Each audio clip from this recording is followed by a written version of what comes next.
कर्म विज्ञान से संबंधित बात है। ये अपना टॉपिक चल रहा है कर्मबंध। कर्मबंध हमने कल विस्तार से समझा था कि हमारे अध्यवसाय कैसे होते हैं, उसके ऊपर डिपेंड करता है ये कर्मबंध। किंतु अध्यवसाय तो हमारे परिणाम हो गए, आत्मा के परिणाम हो गए। किंतु आज एक नई बात हम सीखने की कोशिश करेंगे, समझने की कोशिश करेंगे कि आत्मा के परिणाम ऐसे होते क्यों हैं। समझ में आया ना? ऐसा होता क्यों है, ये इस बात को समझने की कोशिश करें कि जैसे दुनिया में हमने देखते हैं हम सभी कि किसी भी विशाल वट वृक्ष का जो मूल है वो कहाँ है? जड़।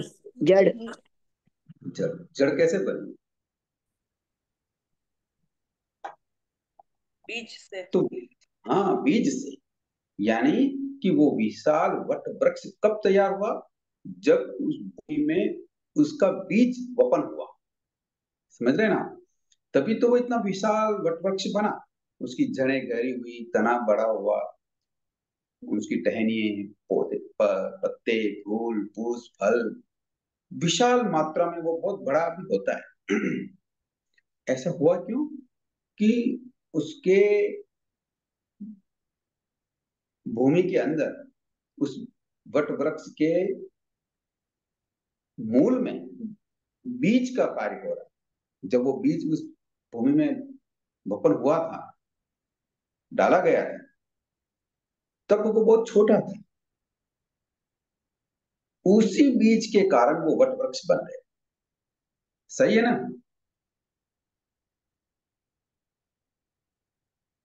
समझ में आया? इसीलिए उत्तराधर्म सूत्र में हमारे भगवान भी एक बात फरमाते हैं कि रागो या दोषो या कम बियम। क्या है? राग और द्वेष, ये क्या है? बीज। कम बियम, अर्थात कर्म के बीज। कर्म बंध के बीज कौन से हैं अब? राग और द्वेष। समझ में आई बात? जिस प्रकार जमीन पर वृक्ष को भली भांति उगाने में, अंकुरित करने में या जमीन के साथ उसकी जड़ को सुदृढ़ करने में कौन काम करता है? बीज। उसका बीज काम करता है, तभी वो बहुत नया वट वृक्ष बनता है, मजबूती से आगे बढ़ता है। ठीक उसी तरह से राग द्वेष रूपी बीजों का रोपण अगर हम हृदय भूमि पर नहीं करेंगे तो किसी भी कीमत पर कर्मबंध नहीं। मूल बंध वही है, राग और द्वेष, ये बीज है। अब ये बीज जब हमारे आत्म हृदय पर अंकुरित होने लगते हैं तो वैसे ही अध्यवसाय भी बनते हैं, क्योंकि स्रोत वहां से निकल रहा है। वो स्रोत जो है वो अध्यवसाय। वो अध्यवसाय वैसे क्यों बने? क्योंकि हमने बीजों का वपन वैसा कर। समझ में आया? कौन से बीज हो गए ये? राग द्वेष के बीज। राग द्वेष के बीज। बात समझ में आ रही है अब? कि राग द्वेष के बीज हमने वपन कर रखे हैं, इसलिए हमारे अध्यवसाय भी वैसे ही बाहर बनते हैं। तो मूल बीज कौन से हो गए? राग और द्वेष। कर्मबंध के मूल बीज कौन से हैं? राग और द्वेष। राग रहित आत्मा कर्मों से मुक्त होता है, जीवों के साथ बंध की किसी भी कीमत पे नहीं कर सकता। आशय इतना सा है कि यदि मन वचन काया से कोई भी क्रिया की प्रवृत्ति करते समय राग आदि से युक्त परिणामों या भावों के बीज हृदय भूमि पर नहीं बोए हैं तो वहां किसी भी क्रिया से भले ही कर्म आ सकते हैं, पर वे कर्म अंकुरित नहीं होंगे। समझ में आ रही बात? वो इरियापति के कर्म कहलाएंगे। समझ में आया बात? पर वे बंध कारक, यानी उनकी स्थिति और अनुभाग, समझ में आया ना? ऐसा नहीं होगा। क्यों नहीं होगा? क्योंकि हमने केवल क्रिया की। अंकुरित करने, उन बीजों को अंकुरित करने के लिए राग और द्वेष क्या नहीं किया? राग द्वेष नहीं किया, इसीलिए वो बीज अंकुरित नहीं हो। समझ में आया? गुरुजी कैसे ये चीज को ऐसे समझे जो कि राग, कर्मबद्ध होते हैं वो तीसरे समय में तो ऑटोमेटिक ही बढ़ जाते हैं। हाँ जी। कैसे इसको अपन राग द्वेष को रोक सकते हैं, क्योंकि ये तो नेचर है अपना, स्वभाव बन चुका है और ना, राग नहीं द्वेष नहीं अपना नहीं, स्वभाव बन चुका है ना। अपन मान रहे हैं ना नेचर, भगवान नेचर नहीं कह रहे इसको, विभाव मान रहे हैं। भगवान क्या फरमाते हैं, ये विभाव है, नेचर नहीं है। इसको भी आगे समझेंगे, एक बार इस चीज को समझ लेते हैं कि वास्तव में हमारे कर्मबंध के बीज कौन से हैं। राग और द्वेष हमारे कर्मबंध के बीज हैं। ये आगम का समझाना चाह रहे हैं। राग द्वेष युक्त भाव जी के द्वारा किया गया हो, वही नर्म वही नवीन कर्म बंद करने वाला होता है। इसके विपरीत जो कार्य राग आदि भावों से रहित है, वह कर्म का अबंधक कहलाता है। समझ में आया? ये थोड़ा सा कठिन विषय है, परंतु इन सारे विषय को अगर हम धीरे धीरे करके समझेंगे तो फिर कर्म आगे विज्ञान में उतरेंगे तो बहुत सरलता से अपन उनकी बात को पकड़ पाएंगे। तो मूल चीज जो है वो बीज राग और द्वेष, केवल क्रिया करने मात्र से कर्मों का बंध नहीं हो रहा। राग आदि यानी राग और द्वेष होने पर ही कर्म का बंध हो रहा है। और राग द्वेष हो रहा है क्योंकि बीज का वपन हमने वैसा किया, तभी हमारे अद्वेषा ऐसे बन रहे हैं, परिणाम ऐसे आ रहे हैं। समझ में आया बात? गुरु जी मतलब हाँ उदासीन भाव से अगर कोई क्रिया की जाती है तो वो कर्म बंध का कारण नहीं बनती है। बिल्कुल नहीं बनती, वो इरियापथी की कर्म कहलाता इरियापति की होती है जी। है। ये ठीक है कि अब सारे संसारी जीव उस कंडीशन में नहीं है, किंतु सैद्धांतिक बात तो यही होगी। वो जो वितराग बन जाते हैं तब इरियापति की कर्म बंद होता है, अन्यथा तो कषाय वाले ही होते हैं सारे बंद। जी किंतु इस बात को समझें कि कितना गहरा हमारे पास कषाय है, कितना गहरा हम कषाय कर रहे हैं या राग द्वेष कर रहे हैं, उस पर डिपेंड करता है कि हमारे कर्म कितने गहरे। एक एग्जाम्पल दिया है यहाँ, उसके समझते हैं कि जैसे कोई व्यक्ति अपने शरीर में तेल आदि की या स्निग्ध पदार्थ लगाता है और फिर वह बहुत धूल वाली जगह पर जाकर विविध हथियारों से व्यायाम करता है, कसरत करता है, तथा ताड़ केले के वृक्ष या बांस पिंड आदि का छेदन भेदन करता है। इन क्रियाओं को नानाविध उपकरणों से करते हुए या फील्ड में या खेत में काम करते हुए जो धूल उसके शरीर पर चिपकती है, उसका कारण व्यायाम आदि क्रियाएं नहीं है। समझ में आ रही बात? जी जी। व्यायाम आदि क्रियाएं नहीं है, अपितु उसका वास्तविक कारण तेल या स्निग्ध तेल। पदार्थ वो लगा के गया है, ये उसका कारण है। समझ में आया? समझ गया जी। इसी प्रकार मिथ्या दृष्टि जीव अनेक चेष्टाओं में प्रवृत्त होता है, वह अपने उपयोग परिणामों में राग आदि भावों को करता रहता है। इसी कारण वह कर्म रूपी रज से लिप्त हो जाता है, बंध जाता है।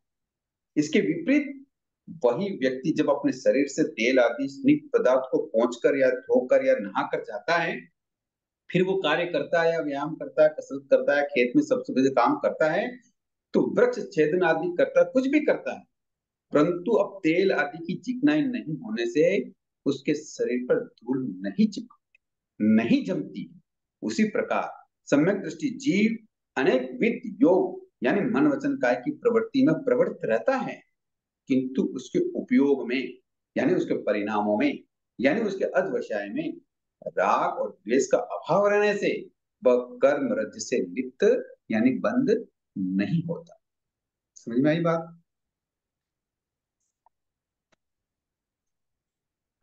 समझ में आई कि नहीं आई? जी। गुरु जी आपने वो मतलब स्थिति और अनुबंध का क्या बताया? कर्म जो बंधते हैं ना उसको स्थिति कहते हैं, और जो अच्छा। जितना गहरा अनुभव कराते हैं उसको विपाक कहते हैं, यानी अनुभव विपाक। तो स्थिति और इससे मतलब नहीं होता है कर्मबंध, किससे? अनुभाग और स्थिति से नहीं नहीं, हो इससे जाए। ये बंद थोड़ी है, बंद और बंद होता है तो स्थिति और अनुभाग होता है। अच्छा, बंद होता है तो स्थिति और अनुभाग होता है। ये कर्म के बारे में बात कर रहे हैं। कर्म क्या हाँ। कितनी देर स्थिति रहेगी, यानी कितनी देर टिका रहेगा, उसको स्थिति कहते हैं। और कर्म हम्म कितना गहरा प्रभाव छोड़ेगा, उसको अनुभव हम्म, कहते हैं, या अनुभाग कहते हैं, या रस कहते हैं। हाँ, और अगर उनमें राग द्वेष नहीं है तो मतलब कर्म का बंध नहीं होगा। स्थिति नहीं बंधेगी, तीसरे समय में ऑटोमेटिक निवृत्त हो जाएगा। बताया ना ठीक। एग्जाम्पल से कि केवल हाँ। वर्क करने से धूली शरीर पर नहीं चिपकती है, हम्म किंतु अगर चिकनाहट है तो हम्म धूल क्या होगी, चिपक जाएगी। तो आत्मा के साथ अगर राग द्वेष के ये चिकनाहट जुड़ी हुई है तो कर्म हम्म मत करो। समझ में आया? जी जी जी और उसको स्पष्ट करते हैं। जी। आगमकार अष्टांग सूत्र में, भगवती सूत्र आदि जिनागमों में भी बताते कि कर्म बंध दो ही स्थानों से होता है। इनमें से एक स्थान है राग का और दूसरा स्थान है द्वेष का। कर्म आत्मा के साथ चिपकते हैं या बंधते हैं राग और द्वेष से। कोरे ज्ञान से या कोरी मानसिक, बातचीत या कायिक प्रवृत्ति या क्रिया से बंध का संबंध नहीं है, और न कोई वासना से, स्मृति से या केवल संस्कार से कर्म बंध होता है। जब तक किसी भी प्रवृत्ति क्रिया की पृष्ठभूमि में राग या द्वेष नहीं होता है, तब तक कर्म का बंध या संबंध स्थापित नहीं होता है। किसी भी क्रिया या प्रवृत्ति के पीछे राग द्वेष का, प्रियता अप्रियता का, इष्ट अनिष्ट का, आसक्ति घृणा या संवेदन का परिणाम होता है, तभी कर्मबंध या कर्म के साथ संश्लेष या संबंध होता है। बात समझ में आई? जी गुरु जी। एक एग्जाम्पल लेते हैं। अरिष्टनेमी और राजमती का नाम तो आपने कई बार सुना होगा। सुना नहीं सुना? जी जी जी जी सुना। सुनो। भगवान ने राजमती जी से विवाह नहीं किया, ठीक है ना? तो राजमती जी भी क्या हो गए, बाद में दीक्षित हो गए, साध्वी बन गए। किंतु अरिष्टनेमी भगवान के छोटे भाई रथनेमी, उनके मन में राजमती के प्रति क्या था? राग था। राग था, स्नेह था। हम्म, किंतु जब राजमती जी दीक्षित हो गए तो उन्होंने भी क्या हो गया, वो भी भगवान के पास क्या हो गए, रथनेमी भी दीक्षा ले ली। और चलो ठीक है, अब कोई तैयार नहीं है शादी के लिए, तो उन्होंने भी क्या कर लिया, दीक्षा। पूर्ण मनोयोग से समझ पूर्वक उन्होंने भी क्या कर ली, दीक्षा ले ली। घटनाक्रम आगे बढ़ता है। एक बार किसी गुफा में रत्नेमी जी ध्यान साधना कर रहे थे, और उसके पास वाले मार्ग से ही राजीमती जी अपने अन्य साथियों के साथ क्या कर रही थी, विहार कर रही थी। और अचानक क्या आ गई, बारिश आ गई। साथियां बारिश से भीग गई, कपड़े गीले हो गए। उनको गुफा दिखाई दी, सोचा कि चलो यहाँ अंदर थोड़ा सा कपड़े व्यवस्थित कर लें। और अंदर, बाहर से कोई अंदर जाता है तो जल्दी से कुछ दिखाई नहीं देता है, किंतु अंदर वाले को सब दिखाई देता है, तो बाहर से कौन आ रहा है कौन जा रहा है, यह हमारा प्रैक्टिकल है, हमको सबको पता है। रत्नेमी जी उसी गुफा में थे। जब साध्वी कपड़े खोल रही थी तो रत्नेमी जी आराम से देख रहे थे, और उन्होंने देखा ये तो राजीमती है। तो उन पूरे संस्कारों से उनके जो राग भाव थे वो क्या हो गए, हाँ, उदय आ गए। जागृत हो गए। हाँ, जागृत हो गए। तो उन्होंने जी। जो प्रस्ताव रखा है, जो को भी घटना घटी। और जैसे ही राजीवती को पता लगा कि रत्नेमी जी यही ध्यान साधना में है या यही बैठे हुए हैं, तो उन्होंने झट से अपने वस्त्र वापस संभाले।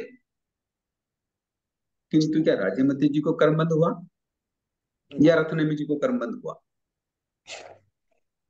अरिष्टनेमी जी। रत्नेमी जी को हुआ, रत्नेमी को कर्मबंध हुआ। क्यों हुआ? उन्होंने भाव क्योंकि बिगाड़े। उनके मन में राग राग की भाव। भावना। उनके मन में राग का भाव आ गया, जी। राग आ गया। वहां कोई प्रसंग राजीमती के साथ बना ही नहीं, ना तो वो राग के साथ है ना द्वेष के साथ थे, ठीक है ना? तो जी, कर्मबंध किसको हुआ? रत्नेमी जी को। तो आगमकार यही कह रहे हैं कि इंद्रिय विषयों, केवल इंद्रिय विषयों से कर्मबंध नहीं होता, और उस इंद्रिय विषयों से हम मुक्त भी नहीं हो सकते। आंखों को मैंने पहले भी बताया कि आंखों को हम बंद कर सकते हैं क्या? कानों से हम सुनना बंद कर सकते हैं क्या? मान लो चल रहे हैं रोड पे, लड़ाई झगड़े हो रहे हैं, गाली गलौज हो रही है, या फिल्मी गाने चल रहे हैं, या जो कुछ भी है, हम ऐसा कुछ कर सकते हैं क्या? नहीं। किंतु इसके साथ अगर हमारा राग और द्वेष जुड़ता है तो कर्म बंध होते हैं। अब समझ में आई बात? जी। हम्म। अब इसको और विस्तार से समझते हैं।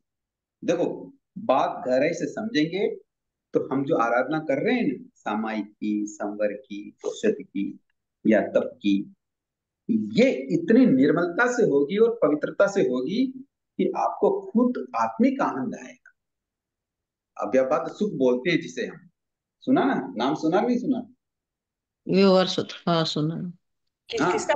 उसका अनुभव नहीं किया कभी, क्योंकि हम उस लाइन पे कभी चले ही नहीं। आत्मिक आनंद तभी होगा जब हम विषयों को सरलता से समझेंगे, स्पष्टता से समझेंगे और गहरा समझ बनाएंगे, तब जाके हमारी धर्म आराधना में हमें बड़ा आनंद आए। और वो आत्मिक आनंद, केवल विषय वाला आनंद नहीं। इंद्रिय विषयों का आनंद होता ही नहीं, वो सुख होता है और वो दुख रूप ही होता है। तो हम अगर गहराई से समझेंगे किसी चीजों को तो वास्तव में हम ये अनुभव करेंगे, आज बहुत अच्छा हो, आत्मिक आनंद की अनुभूति होगी। इसको और विस्तार से समझते हैं। जैसे आपने देखा होगा कि दो प्रकार की बिजली होती है। करंट कितने प्रकार का होता है? दो प्रकार का। एक करंट अपनी ओर खींचता है, जबकि दूसरा झटका देकर आदमी को दूर फेंक देता है। इसको क्या बोलते हैं अंग्रेजी में, कोई बता सकता है? एसी डीसी करंट, हाँ, ऐसी डीसी ऐसा कुछ बोलते हैं। हाँ जी, ऑल्टरनेट करंट एंड डीसी, हाँ, अब अंग्रेजी डायरेक्ट में। करंट, हाँ, डायरेक्ट तो करंट। जी इस तरीके से दो करंट होते हैं, है ना, जी दो विद्युत बिजली होती है। दोनों अपना कार्य करती है, एक तो व्यक्ति को अपने तरफ खींचती है और दूसरा करंट व्यक्ति को दूर फेंक देती है। किंतु दोनों ही प्रकार की बिजलियां मारक होती है। समझ में आई ना बात? जी पास में खींचेगी तो भी व्यक्ति को, प्राणी को क्या करेगी? उसके प्राणों का हरण कर लेगी। और जी दूर फेंकेगी तो भी उसका मरण हो जाएगा। तो जी दोनों प्रकार की बिजलियां मारक सिद्ध होती है। दोनों का दुष्परिणाम मनुष्य को भोगना पड़ता है। दोनों का स्वरूप घातक है, हानिकारक है। ऐसे जी ही राग और द्वेष भी होते हैं। राग जी अपनी और प्राणियों को खींचने का काम करता है, जबकि द्वेष झटका देकर वस्तुओं को, व्यक्तियों को दूर फेंकने का वाला काम होता है। यानी राग भाव चाहे किसी व्यक्ति के प्रति हो या वस्तु के प्रति हो, किसी प्रशंसा, कीर्ति, प्रतिष्ठा या परिस्थिति के प्रति हो, राग विशिष्ट व्यक्ति उसकी ओर खींचा चला जाता है। जो ही किसी सजीव या निर्जीव मनोज्ञ वस्तु या भाव के प्रति राग भाव, आसक्ति, मोह, तृष्णा, लिप्सा, वासना का भाव हुआ तो ही मनुष्य का आकर्षण उसके प्रति होते ही उसके अनुरूप उसके कर्म का बंध हो जाता है। अवमनज्ञ वस्तु, व्यक्ति या भावों के प्रति विकर्षण का भाव यानी घृणा का भाव आया, यानी द्वेष का भाव आता है, वह भी उसी अनुरूप कर्म बंध का मूल कारण बन जाता है। समझ में आया? दोनों तरह से, जैसे बिजली दोनों तरह की है, दोनों तरह की घातक है, प्राणियों प्राणियों का प्राण हरण कर लेती है, उसी तरह से दोनों तरह के राग हो या द्वेष, व्यक्ति प्राणी कर्मबंध कर लेता। समझ में आया बात? जी अर्थात कहने का मतलब यह है, ग्रंथकार ये बता रहे हैं कि संसार में क्या प्रिय है या क्या अप्रिय, यह व्यक्ति की दृष्टि पर निर्भर करता है। जिसकी राग दृष्टि होगी वह अमुक वस्तु को प्रिय कहेगा, और द्वेष दृष्टि होगी तो वह उसी वस्तु को अप्रिय और अमनोज्ञ, अनिष्ट कर उससे घृणा करेगा, उसे ठुकराएगा, उसे अपनी आंखों से दूर हटाएगा। परंतु जो वस्तु इष्ट, मनोज्ञ, प्रिय या अपने अपनत्व भरी लगेगी, उस पर अपने अहंकार, ममत्व की छाप वह लगाएगा, उस पर आसक्ति, मूर्छा, राग भाव उभारेगा, करेगा। और सांसारिक पदार्थ चाहे वो द्रव्यात्मक हो, चाहे प्रशंसा, प्रसिद्धि, सफलता, कीर्ति आदि के रूप में हो, भावात्मक हो, वे सभी आत्म या बाहर हो, प्रभाव हैं, विभाव हैं, जड़ हैं। वस्तुएं अपने आप में न तो अच्छी है न बुरी, वस्तुएं जैसी है वैसी है, पदार्थों के रूप, रंग, गुण, नाम विविध होते हुए भी अंत तो गत्वा वे निर्जीव ही है, चेतना रहित है। उनका बाहर रूप तो है, पर ऐसा कुछ नहीं जिससे वे अच्छी बुरी भावात्मक प्रतिक्रिया उत्पन्न कर सके। यह तो मनुष्य की अपनी दृष्टि और मान्यता है कि वे राग बस किसी वस्तु पर अच्छेपन की और द्वेषवश, घृणावश किसी वस्तु पर बुरेपन की छाप लगा देते, एक पर प्रिय और एक पर अप्रिय आरोप उत्पन्न करता है। जीवों की रुचियां भिन्न भिन्न होने से वस्तु का स्वभाव नहीं बदलता, परंतु राग द्वेष उसी वस्तु को एक अच्छी कहता है, दूसरी बुरी कहता है। अपने पराये की मान्यता के कारण किसी को इष्ट, मनोज्ञ या प्रिय पात्र बनाता है, और कई बार उसी वस्तु को पराई हो जाने पर, उसे घृणा हो जाने पर अनिष्ट, अमनोज्ञ, अप्रिय, अनुपयोगी और घृणा का पात्र ठहरा देता है। समझ में आई बात? यानी कि हमारी दृष्टि कैसी है उस पर डिपेंड करता है कि हम कौन से कर्मों का बंध कर रहे हैं। समझ में आ गई बात कि नहीं आई?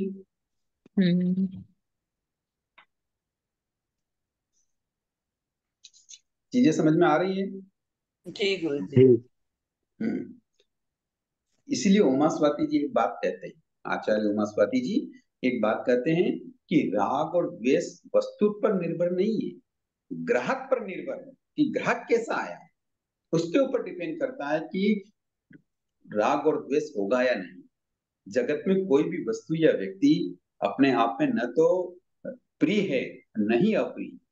प्रियत्व या अप्रियत्व ग्राहक की दृष्टि पर निर्भर करता है। एक व्यक्ति एक समय किसी वस्तु से द्वेष करता है, दूसरे समय उसी वस्तु में लीन हो जाता है। इसलिए इसे इष्ट और किसे अनिष्ट माना जाए। रागान्ध व्यक्ति जिस गीत या नाटक को प्रिय और मनोज्ञ मानता है, भोगी विलासी व्यक्ति को जो काम, भोग, मनोज्ञ, सुखद इष्ट लगते हैं, शरीर आसक्त मनुष्य को आभरण, साज सज्जा, श्रृंगार प्रिय लगता है, उन्हीं के लिए वितराग की दृष्टि वाले, राग द्वेष रहित ज्ञान भाव में रमन करने वाले आध्यात्मिक साधक को सभी गीत विलाप रूप लगते हैं, सभी नाटक विडंबनाएं लगती है, सभी आभूषण भार रूप लगते हैं, सभी काम भोग दुखावह लगते हैं। इसीलिए अत्रादन सूत्र में क्या बताया भगवान कि सबम विलम वियम गियम, सबम नटम विडम वियम, सबे आभरणा भारा, सबे कामा दुखावा। बात समझ में आई? तो इसीलिए रागी द्वेषी की दृष्टि बदलती रहती है, कभी वो किसी वस्तु पर राग करने लग जाता है, कभी दूसरी वस्तु पर द्वेष करने लग जाता है।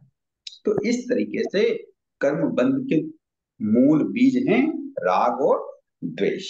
समझ में आया बात?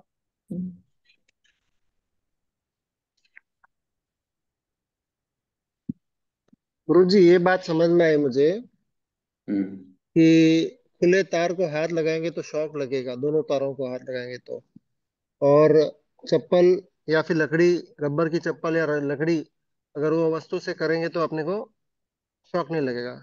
राग और बिल्कुल द्वेष दो तार है जिनको अपन अपने ज्ञान रूपी कवर अप नहीं करेंगे तो शॉक लगने वाला ही है, झटका लगने वाला ही है। और वही अगर ज्ञान के रूप से अगर अपन कवर अप नहीं करेंगे और जुड़ते जाएंगे तो अपने को झटके तो लगने ही लगने हैं। बिल्कुल ठीक है सोचा, यही बात है। अध्यवसाय के रूप में भी कल यही बात समझाई कि हम अपने परिणामों पर चौकसी रखी, नजर रखी, हाँ, उसकी देखभाल करें कि हम क्या सोच रहे हैं, कैसे हमारे परिणाम हैं, तो हम बचते रहेंगे, इसमें कोई दो राय नहीं। गुरु जी आज सतर्कता बरतने की कोशिश की, बट फिर भी कहीं ना कहीं तो चूका ही है। लेकिन चूकते वक्त भी ये ध्यान था कि गलत कर रहा हूँ, अद्वेषायों को निमित्त दे रहा हूँ करके ऐसे महसूस किया था मैंने। ये ठीक है।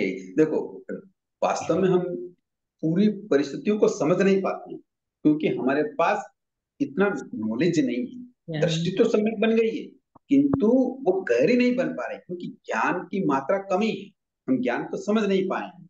इसीलिए राग और द्वेष क्या है, इसका असली रूप और स्वरूप क्या है, इसे समझ लेने पर ही राग द्वेष से बचा जा सकता है, अन्यथा बहुत मुश्किल है, नहीं बचा जा सकता। जब तक उसके असली स्वरूप को नहीं समझेंगे, और वो वास्तव में है क्या, तब तक इससे बचना बहुत मुश्किल है, नहीं बचा जा सकता है। इसीलिए आगमकार कह रहे हैं कि चारित्र मोहनी की विचित्रता कर्म के उदय से उसके रस विपाक के कारण इष्ट और अनिष्ट पदार्थों में जो प्रीति अप्रीति रूप परिणाम होता है उसे ही हम राग द्वेष कहते हैं। ये परिणाम किसके कारण आया? चारित्र मोहनी कर्म के कारण। नहीं समझा नहीं गुरु जी, ये बात हाँ, समझी नहीं। ये तात्विक बात आ गई कि हम राग द्वेष क्या है, इसके असली स्वरूप क्या है, इसको समझ नहीं पाते। तो क्यों नहीं समझ पाते हैं? आप कह रहे थे ना, आज हमने कोशिश की पर वो हो नहीं पाया, है ना। इसको कोई व्यक्ति समझ नहीं पाते हैं, कई बार ऐसा चलता रहता है। तो इसको नहीं समझने के पीछे मूल जो कारण है वो आध्यात्मिक कारण है, चारित्र मोहनी कर्म का उदय। समझ में आया? अब चारित्र मोहनी कर्म क्या होता है उसका विस्तार तो बाद में बताएंगे, किंतु संक्षिप्त में ये बता देता हूँ कि हमने आचरण में क्या किया हुआ है, कौन से बीज का वपन किया हुआ है। जो राग द्वेष का बीज का वपन किया वो कितना गहरा है, और उसकी जड़ें, उसके तन, उसकी टहनियां, उसके फल, उसके पुष्प कैसे आए हैं, वो चारित्र मोहनी कर्म। समझ में आया? अच्छा कई अच्छा। बार व्यक्ति जैसे धर्म को समझ नहीं पाता तो उसका आचरण ठीक से नहीं करता। क्यों नहीं करता? कि उसने ऐसे ही कर्मों का वपन किया है, ऐसे ही राग द्वेष का वपन किया है, क्योंकि वो राग में उलझ जाता है, कभी द्वेष में उलझ जाता है, तो वो चारित्र मोहनी नहीं कर पाता, मतलब आचरण नहीं करता। तो एक चारित्र एग्जांपल, मोहनी कर्म के कारण हम क्या नहीं समझ पा रहे हैं? राग द्वेष के इस स्वरूप को नहीं समझ पा रहे। समझ में आया? एक एग्जांपल गुरु दीजिए ना जी, गुरु जी, एक जनरल क्वेश्चन एग्जांपल। पूछना था। हाँ, देख, हाँ, अब एग्जाम्पल देते हैं, बिल्कुल आगे एग्जाम्पल आएगा वो देते हैं, एक बार इसको थोड़ा सा स्पष्ट कर देते हाँ, कोई सवाल कर रहे गुरु जी, कोई साविका जी हैं। हाँ, सवाल। बोलिए।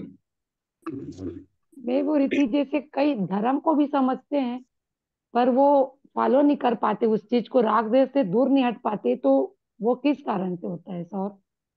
ये तो कह रहा हूँ, धर्म को भी समझ। चारित्र मोहनी कर्म का उदय ऐसे ही होता है कि उसके रस के विपाक के कारण, उसका जो विपाक उत्पन्न होता है चारित्र मोहनी का, उसके कारण से वो इष्ट वस्तुओं को अपना मानने लगता है और अनिष्ट वस्तुओं पर द्वेष करने लगता है। जैसे कि एग्जाम्पल बता रहा हूँ, अभी जो बात कहनी थी वो छोड़ के एक बार एग्जाम्पल बता कि जैसे हम सामयिक में बैठे हुए, है ना, सामयिक में बैठे हुए या कोई मान लो साधु बन गया, तो जी साधु बन गया है और सामयिक में बैठे हैं, और हमारे कोई प्रियजन आए या पारिवारिक जन आए जी हैं, जी तो हमारे मन में बुद्धि होती कि नहीं होती? जी बोलो ना। होती होती है। है, होती होती है। है। ये क्या है? ये चारित्र मोहनी कर्म का उदय है। इसीलिए जी हम समभाव में नहीं रह पाए, राग में उलझ गए, उनके आने को हमने प्रशंसा की, या जी वो आए तो हमें लगा देखो मेरे पिताजी आए, मेरा बेटा आया, जी मेरी पत्नी आई। क्या मेरा वास्तव में वो बेटा पिता पत्नी है क्या? नहीं। नहीं। इसी से दूर रहने के लिए तो हमने सामायिक की थी, जी है ना। की थी कि नहीं की थी? बट जी गुरु कि जी ये संसार के जो बंधन है, ये इससे मैं कब मुक्त बनूं? ये वास्तव में बंधन है, ये कर्मों के उदय से हुए हैं। इस बात को जी समझने के लिए तो हमने समय की, और समय में फिर वापस वही चीज हमने की। एक एग्जाम्पल बता रहा हूं। तो क्या हो गया? चारित्र राग के वशीभूत होकर फिर चारित्र मोहनी कर्म का बंद हो गया।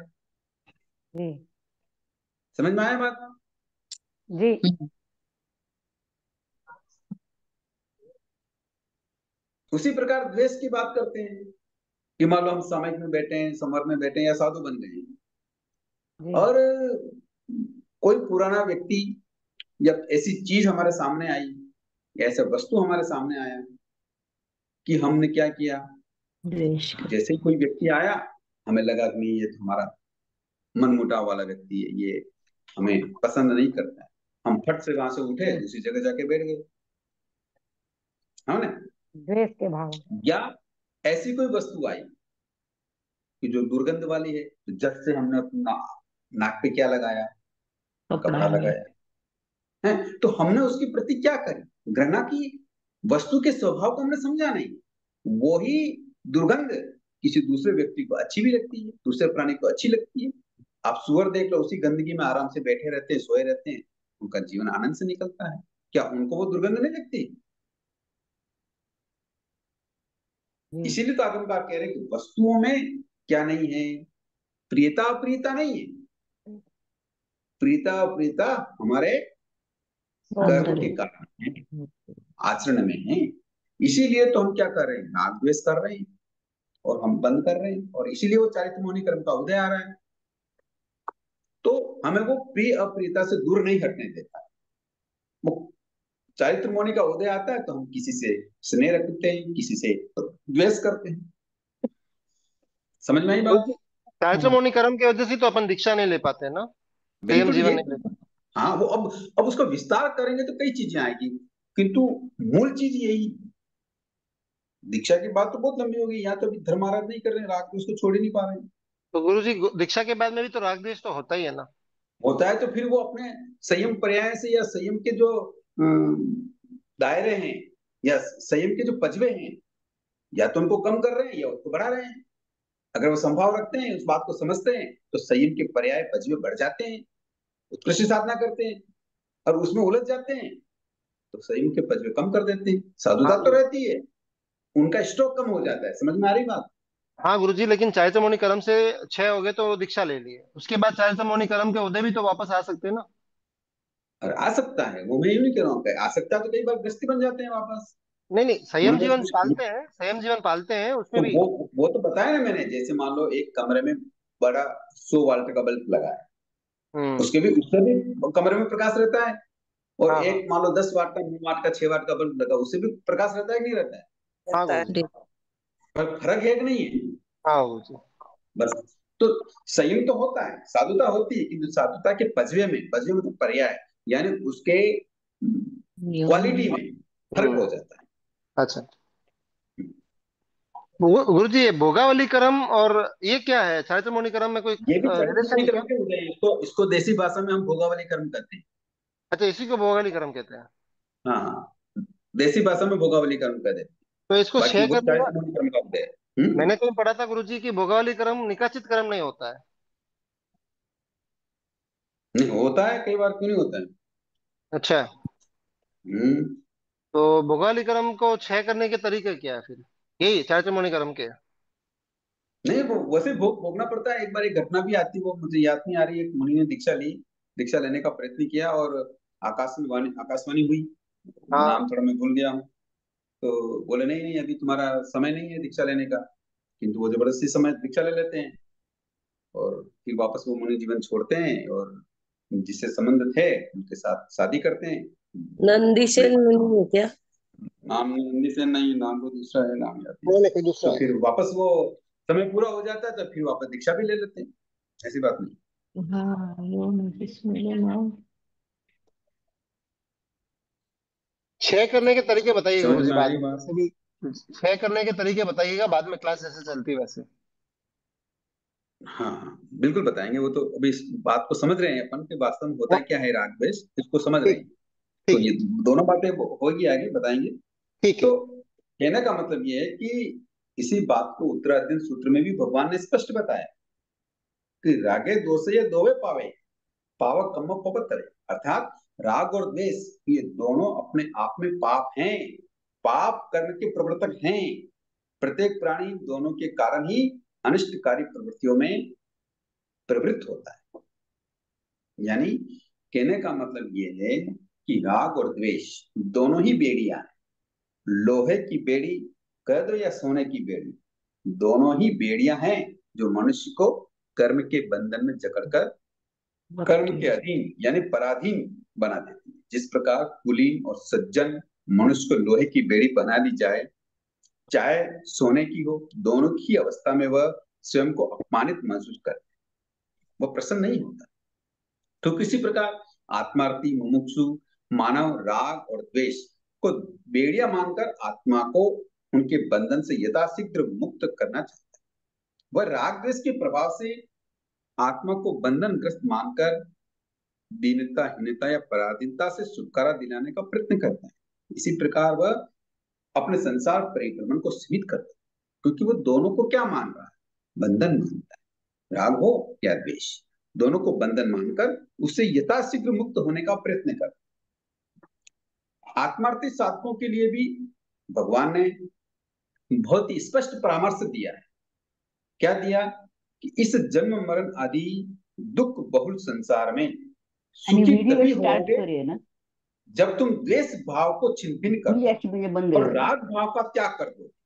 इसलिए आगमकार कह रहे हैं, बिल्कुल क्लियर स्पष्ट बात कर रहे हैं कि अगर तुम वास्तव में इस संसार में सुखी होना चाहते हो तो राग भाव का क्या करो, त्याग करो। त्याग करो और देश भाव को छिन्न भिन्न करो। एक आचार्य ने तो राग द्वेष को संसार रूपी महावृक्ष के मूल को बताते हुए कहा कि संसार एक महावृक्ष है, राग और द्वेष उसकी जड़ें हैं, 8 कर्मदल उसकी शाखाएं हैं और किंपात फल के समान आपात रमणीय और मधुर रस से युक्त होने से इन दोनों का परिणाम अति भयंकर जन्म मरण आदि दुख रूप है, यानी जो अति कटु है। कहने का मतलब ये है कि ये दोनों जो बीज हैं, मोहवश इन दोनों के स्वाद की मधुरता और रंग की रमणीयता के कारण आत्मा अपने स्वरूप को भूलकर अपने आप को बंधन में बांध लेती है। इन दोनों के कारण यानी राग द्वेष दोनों के रस लोलुप बनकर अपनी संसार बंधन की सीमा को बढ़ाते हैं और राग द्वेष करते हुए कर्म बंध को प्रगाढ़ कर देते। समझ में आ रही बात? बिल्कुल ठीक हो जी।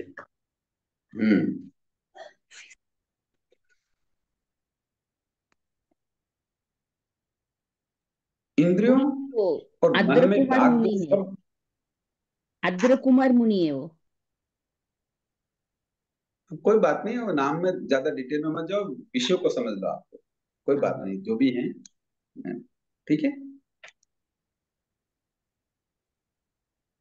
कि देखो पांचों इंद्रियों और मन में राग द्वेष कब और कैसे जन्म लेता है, इसका क्या परिणाम आता है, इस विषय में उत्तरायण सूत्र में बहुत अच्छा वर्णन किया हुआ है कि चक्षु रूप ग्राहक है तथा चक्षु का ग्राह विषय रूप है। स्रोत का क्या है, शब्द का ग्राहक सुनना, और ग्राणेन्द्र का क्या है, गंध का ग्रहण करना, है ना, और रसनेन्द्र का रस लेना और काय का स्पर्श करना, और मन का है भाव ग्रहण करना, है ना, ये विविध विचार उत्पन्न होना। तो जो साधक राग द्वेष को उखाड़कर समाधिस्थ होना चाहता है उसे इन पांचों इंद्रियों और मन के मनोज्ञ विषयों के प्रति राग भाव और अमनोज्ञ विषयों के प्रति देव भाव का द्वेष भाव का त्याग करना चाहिए। कितनी अच्छी बात बताई उत्तरायण सूत्र में कि इंद्रियों के विषय तो होंगे किंतु उनके ऊपर राग और द्वेष न करें तभी कर्मों के बंध नहीं होंगे। अगर राग द्वेष करते हैं तो कर्म बंध होते ही है। फलितार्थ यह है कि पांचों इंद्रियां और मन के भावों के प्रति राग का कारण मनोज्ञ रूप आदि और द्वेष का कारण अमनोज्ञ रूप आदि है। जो प्राणियों को मनोज्ञ रूपों में, शब्दों में, गंध, रस, स्पर्श तथा भावों के प्रति राग रखता है वह अकाल में ही विनाश को प्राप्त होता है, तथे वह अमनोज्ञ रूप आदि पर द्वेष करता है वह भी अपने दुर्दांत द्वेष के कारण तत्संग विनाश को प्राप्त होता है। इसके बारे में उदाहरण दिए गए, जैसे कैसे होता है, बाहर दिखाई देता है कि जैसे मान लो प्रकाश के रूप में पतंगा किसके ऊपर झपटा मारता है, लौ पर, अग्नि पर, हाँ प्रकाश पर, लाइट पर। लाइट जैसे पर। अभी कई बार बारिश होने के बाद लाइटें चलती है, रोड की लाइट चलती है तो उसके ऊपर कितने मच्छर पिनपिनाते हैं, पतंगे पिनपिनाते हैं, किंतु उनको वो मरण हो जाते, किंतु आंखों के उस रूप पर, उस प्रकाश के रूप पर आंखों के कारण वो उस विषय के कारण मोहांध हो जाते हैं, उस कारण से उनका क्या हो जाता है, अंत हो जाता है, मरण होता प्राण हरण हो जाते हैं, प्राण नष्ट हो जाते हैं। इसी प्रकार मधुर गीत के कारण हिरण भी कई बार जाल में फंस जाता है क्योंकि उसने सोते इंद्रिय का क्या किया, राग किया, मनोज्ञ शब्दों के प्रति उसने राग किया, इसलिए वो क्या हो गया, उस शिकार के जाल में फंस गया। समझ में आया ना? तो ऐसे उदाहरण दे रहे हैं भगवान।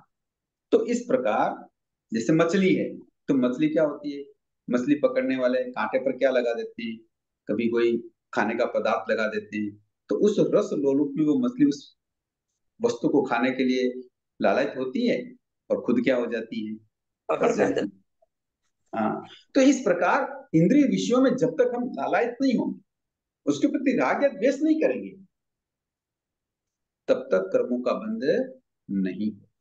और जैसे ही हमने उन विषयों के प्रति राग किया या द्वेष किया, तुरंत कर्मों के बंध। वो कितने होंगे, कैसे होंगे, क्या होंगे, वो डिपेंड करता है अध्यवसायों पर। कितने गहरे हमारे विचार थे, कितने हमारा परिणाम था, उसके ऊपर डिपेंड करेगा कि कितने कर्मों का बंध होता है, तो होएगा राग और द्वेष के कारण। समझ में आया? जी सर।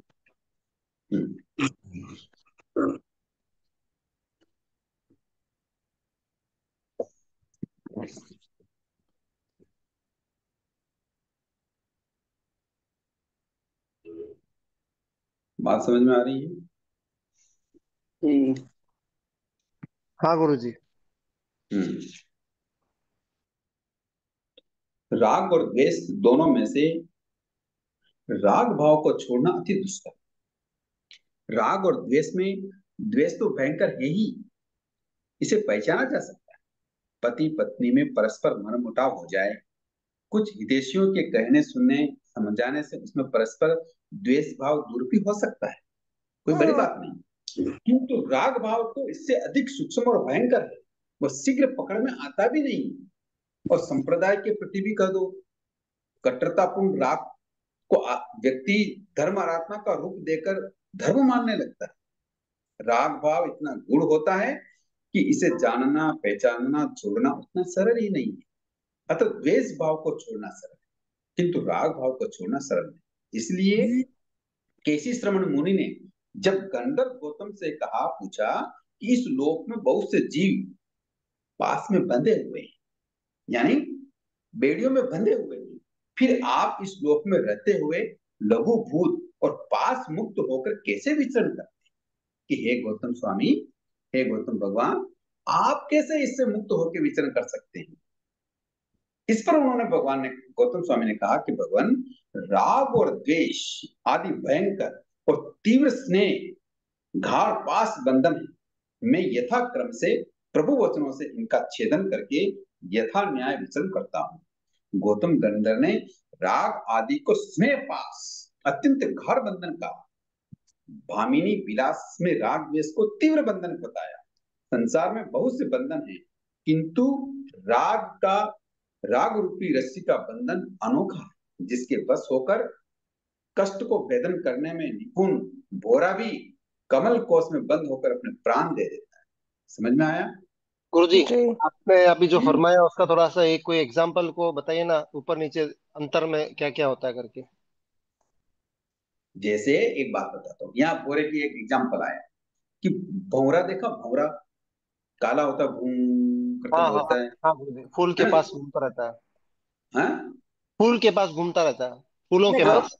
हाँ, तो उसकी कैपेसिटी इतनी बड़ी होती है कि एक लकड़ी के गट्ठर को या लकड़ी को भी वो अपने उस आवाज से क्या कर सकता है, भेद कर सकता भेद कर सकता है, भेद सकता है। किंतु वो कमल के पुष्पों में इतना आसक्त हो जाता है, रस चूसने में इतना मुक्त हो जाता है कि उसे ये पता ही नहीं रहता है कि कब कमल बंद हो जाएगा, क्योंकि कमल शाम को क्या हो जाते हैं, बंद हो जाते हैं। बंद हो बंद हो जाते जाते हैं। हैं। और उस बंद हो जाते हैं और उसमें वो अपना प्राण दे देता है। उसकी कैपेसिटी कितनी थी कि वो लकड़ी को भेद सकता है, होल कर सकता है, किंतु कमल के पत्तों पर वो होल नहीं करता। अब समझ में आया मनोज भैया? हाँ गुरुजी, ये पूरी आसक्ति है। ठीक है। समझ में आ गई अब बात? तो हाँ यानी गुरु। कि हम इतने पावरफुल है, वो भंवरा भी इतना पावरफुल है कि एक लकड़ी में तो छेद कर सकता है, किंतु कमल के फूलों में वो छेदन करके निकलता नहीं है, वही प्राण दे देता है, उसको मरण हो जाता है। तो राग गुरुजी, अंधता इतनी भयंकर है, यानी प्यार, स्नेह, मोह, आसक्ति इतनी भयंकर है कि वो उसमें ताकत होते हुए भी उससे छुटकारा नहीं पा सकता। समझ में आया? किस किस से राग नहीं है? पैसे से, परिवार हम्म से, गुरु से, हम्म संप्रदाय से, हम्म दोस्त से, शरीर से, हम्म क्लाइमेट से, व्यवस्था से, व्यक्ति से, वस्तु से, बचा क्या है हम्म वो बताइए आप। तो साधक होता है तो फिर वो संभाव रखता है, इस बातों को समझता है। ऐसी बात नहीं है कि नहीं समझने वाले, और जो समझेगा वही मार्ग में बढ़ेगा, सीधी सी बात। जो नहीं समझेगा वो मार्ग में भटकेगा, इसमें कहीं कोई दो राय नहीं। चाहे वो कोई भी हो, छोटा साधक हो, श्रवणोपासक हो, या अनगार हो, या किसी भी संप्रदाय के साधु हो या श्रावक, जहां कहीं भी ये इस तरह से अटकेंगे वो संसार में परिक्रमण करें, नहीं गुरु जी, अटकेंगे। हम्म, तो ये व्यवहार दृष्टि में आके क्यों फंस रहे हैं बार बार। व्यवहार दृष्टि, व्यवहार है, संसार है, ऐसा ग्रस्त होता है। नहीं है। साधक ऐसा नहीं मानता, व्यवहार ठीक है, किंतु साधक व्यवहार को भी कुशलता पूर्वक निर्वाह करता है। उसकी दृष्टि हमेशा साधक जीवन पे ही रहती है, साधना के पथ पे ही रहती है। मान लो कभी ऐसा करना भी पड़ा तो वो उस कार्य को भी चतुराई से कर रहा है, अपनी अवस्थाओं को भी शुद्ध रखता है और कार्य भी चतुराई से करता है। ऐसा नहीं है कि नहीं करता है, कभी करना भी पड़ता है तो चतुराई रखता है, वो होशियार होता है। इसीलिए कि तो श्रावकों की किस गुण में एक ये भी है। कुशलता पूर्वक तो ये क्या हम्म माया नहीं होगी गुरु जी। माया नहीं, इसको माया थोड़ी कहते हैं। हम किसी कर्मबंध से बचने का प्रयास कर रहे हैं तो ये माया कैसे होगी। हम्म। माया तो आसक्ति पूर्वक होती है, नहीं नहीं, राग तो एक या बार, द्वेष पूर्वक माया, होती है। गुरु जी माया को समझना, गुरु जी माया करते हैं नहीं करते समझ ही नहीं आता है। हाँ देखो, कल एक प्रश्न किया था किसी ने, आज थोड़ा बात चल रही है तो बता देता हूँ कि जैसे एक प्रश्न किया था कि राग और द्वेष और रति रति में क्या फर्क। तो हम्म। राग द्वेष का विषय चल रहा तो मेरे को बात याद आ गई। तो राग द्वेष तो समझ रहे हैं ना आप, कि वस्तुओं पर प्रिय मनोज्ञ वस्तुओं पर राग और अप्रिय अमनोज्ञ वस्तुओं पर द्वेष करना। समझ में आई बात। किंतु शायद वो आज है कि नहीं है मालूम नहीं, किंतु रति और रति होती इंद्रिय विषयों पर, कि इंद्रिय विषय क्या है उसके ऊपर या तो रति होती है या अरति होती है। तो जैसे इंद्रिय जैसे विषयों पर जो प्रियता अप्रियता होती है वो तो कहलाती है रति अरति। और वस्तुओं और पदार्थों या और दूसरों पर जब प्रीता अप्रीता होती है वो कहलाती है राग और द्वेष। समझ में आया। जी। हम्म तो कहने का मतलब गुरु है जी कि इसका, इतना सरल नहीं है। गुरु जी इसका मतलब जो आपने बोला इंद्रियों के विषय में, बोलते अपने को कोई खाने का रस है तो उसके ऊपर अगर अपना आसक्ति है तो वो अति रति अरति में आ जाता है। हम्म और अरति कैसे होगा स्वाद के मामले में। स्वाद है तो मान लो रति है। आपने खट्टा, अरे खट्टा आम आ गया, खट्टा आम के रस निकल गया, आप खट्टा लगता है अच्छा। तो नहीं, मुझे नहीं पसंद है। अच्छा, इंद्रिय विषय और वस्तु विषयों में राग देश और अतिरति है। ठीक है गुरु जी। हाँ। देखो, यहाँ एक रोचक और प्रेरक दृष्टांत दिया गया है, उसको समझते हैं। कि एक वृद्ध व्यक्ति बीच सड़क पर बैठा रो रहा। एक वैष्णव साधु ने उसे रोते हुए देखा और पूछा कि क्यों रो रहे हो। मेरा पोता अभी मेरे ही जूते से मेरे सिर पर मारकर गया, वृद्ध ने कहा। साधु करुणा से प्रेरित होकर बोला, यदि ऐसा है तो चलो मेरे साथ मेरे मठ में, आनंद से रहो, वहां तुम्हें कोई कुछ नहीं कहेगा। भगवान का भजन करना और दोनों टाइम भोजन करना। इस पर बुड्ढे ने तपक से कहा, तुम्हें पंचायत करने को किसने बुलाया। पोता तो मारो, माथो मारो और जूता भी मारो, तुम बीच में बोलने वाले कौन हो। जाओ रास्ता पकड़ो। यह है रागांध मनुष्य की दशा। समझ में आई बात। जी कहाँ बैठ गुरु के रो जी। रहा है, ये तो यहाँ एक एग्जाम्पल दिया, किंतु मैंने तो हकीकत देखा कि एक पोते ने अपने दादा को बीच सड़क के बीच में मारा और जूते से मारा। यहाँ ग्रंथकार कह रहे हैं कि वो दादा रो रहा है सड़क पे बैठकर, साधु ने उसको समझाया, भाई तुम क्यों रो रहे हो, मेरे पोते ने मारा, जूते से मारा। तो भाई मारा है तो छोड़ो उसको, अब वृद्ध हो गए, बूढ़े हो गए, करोगे भी क्या घर जाके, चलो मेरे साथ आश्रम में, प्रभु के भजन करना और भोजन करना। किंतु राग के कारण वो दादा क्या कहता है, भाई मारा किसको, मुझे किसने मारा, पोते ने। और जूता किसका, तो मेरा। और माथा, वो भी मेरा, मेरा। और तुम भी बीच में बोल रहे हो। अब कितना राग है? तो कहने का मतलब ये है कि राग एक ऐसी चीज है जिसको जल्दी से क्या नहीं किया जा सकता, पहचाना नहीं जा सकता। छोड़ना तो बहुत मुश्किल की बात होती है, पहचानना ही बहुत दुर्लभ होता है। इसीलिए राग भाव इतना गूढ़ है, और कि लघुभूत होकर विचरने पर भी गौतम स्वामी का भगवान के प्रति कितना भगवान लगाव था, हैं? कितने लघुभूत होकर विचरण करते थे, कितने समझदार थे, चार ज्ञान के धनी, 14 पुरधारी, अप्रमत्त जीवन जीने वाले, हैं? समझ में आई बात? प्रभु के प्रवृत्ति में होता। हम्म। तो राग भाव नहीं छूटा तो केवल ज्ञान भी नहीं हुआ। अब उनको उसको प्रशस्त कह दो या अप्रशस्त कह दो, वैसे प्रशस्त ही था, फिर भी बाधक तो था ही, नहीं था क्या? हम्म। इसीलिए राग का त्याग करना बहुत दुष्कर है, बहुत ही दुष्कर।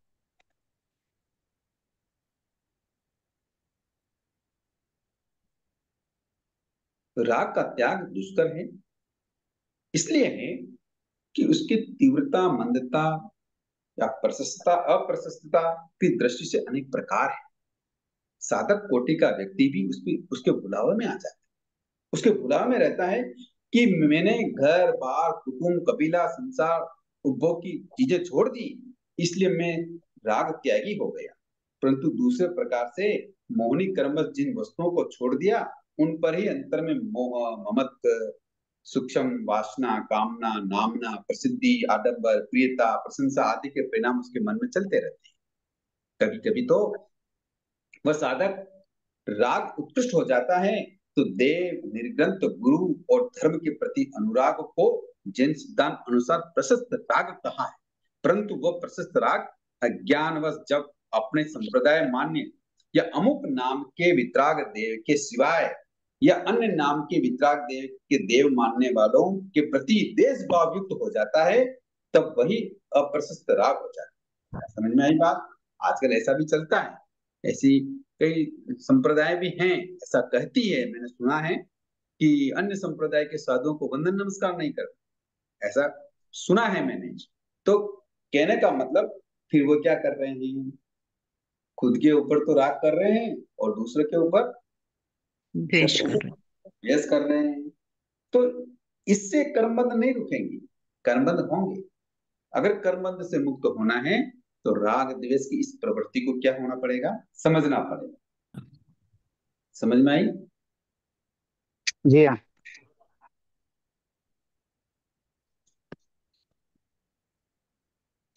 तो इस प्रकार हम क्या कर सकते हैं, राग और द्वेष को समझकर राग को छोड़ने की और द्वेष को छिन्न भिन्न करने की कोशिश करें। तो गुरुजी हम कल हम्म, ट्यूसडे ट्यूसडे को क्लास होगी, तब राग और अनुराग के बीच में थोड़ा सा अंतर बताइए गुरुजी, कंफ्यूज होते हैं वहां पे, फंस जाता हूँ।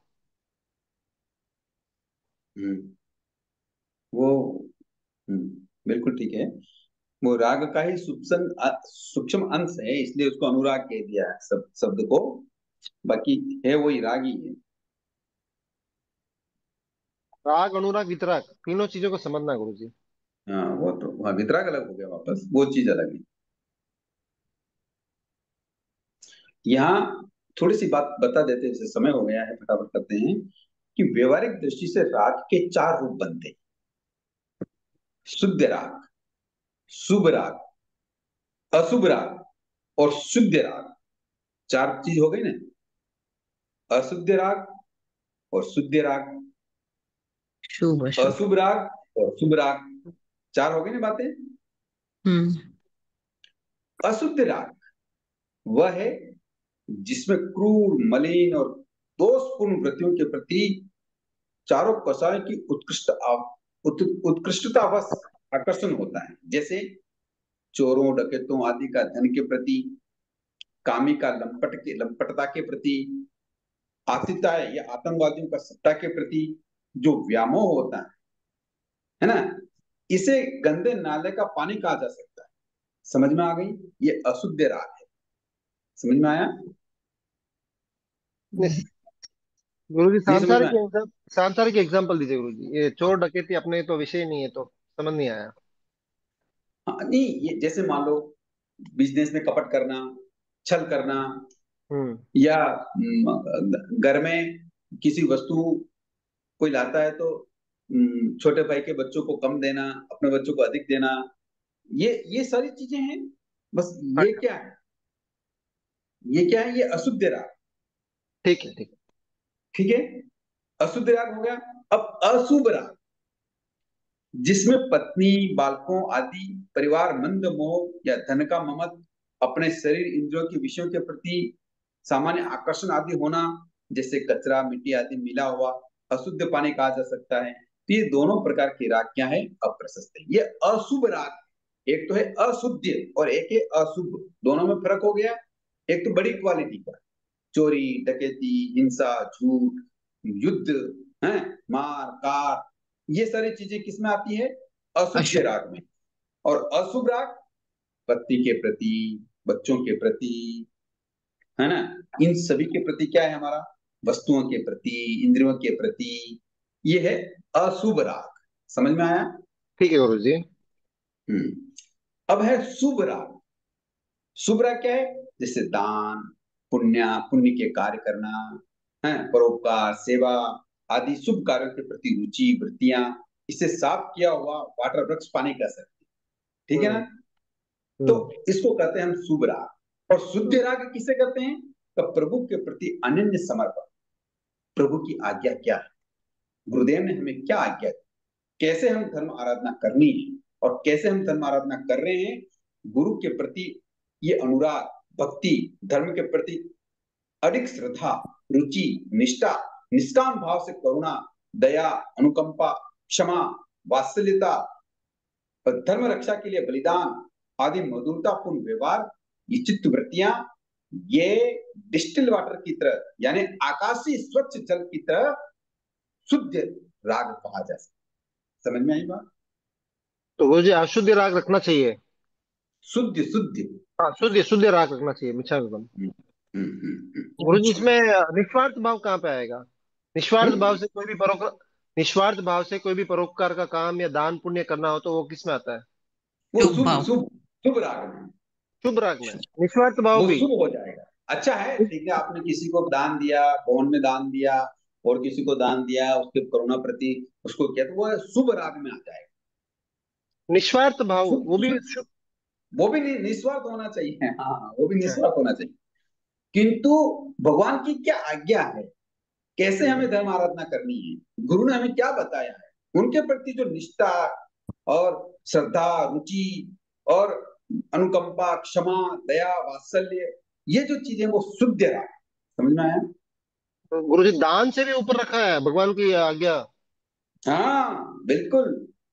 तो दान मतलब लोग तो दान में अटक गए, तो भगवान की आज्ञा में तो जा ही हाँ नहीं तो रहा है। इसीलिए तो शुभ में अटक गए वो लोग, और उसको कई बार द्वेष में परिवर्तित कर डालते हैं। ये तो राग की बात कर रहे हैं, उसी को द्वेष पर परिवर्तित हो जाता है, और राग से ही द्वेष होता है। हम्म। इसीलिए तो शुभ राग रखने की बजाय शुद्ध राग ठीक ठीक। रखें। तो इस प्रकार हमने कर्म बंध के जो मूल बीज हैं, राग और द्वेष, इसके बारे में आज अच्छी चर्चा करी। सबको अच्छा समझ में आया होगा, ऐसा जी विश्वास हाँ। करता हूँ। जी गुरुजी। बहुत अच्छा था गुरुजी। अच्छा कोई समझ प्रश्न में। आपके पास? नहीं, वो आपने एसी डीसी करंट की बात की, तो हम्म अपने को अगर बचाना है तो हम्म जो रबर वाले चप्पल वगैरह हम्म वो अर्थिंग करनी है। तो राग द्वेष हम्म अगर अगर अपन कम करेंगे तो अर्थिंग हो जाएगी, और हम्म चालू रखेंगे तो हम्म, झटका लगेगा। बिल्कुल लगेगा। सही सही पकड़ा आपने। बिल्कुल ठीक। हम्म, बचने के लिए अर्थिंग बहुत जरूरी है। बहुत जरूरी। लकड़ी पे, रबड़ पे झटका नहीं लगता है। जी।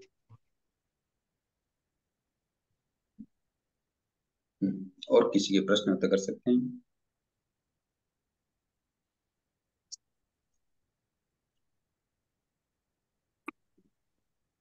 बहुत अच्छा डिस्कोर्स रहा सर। हम्म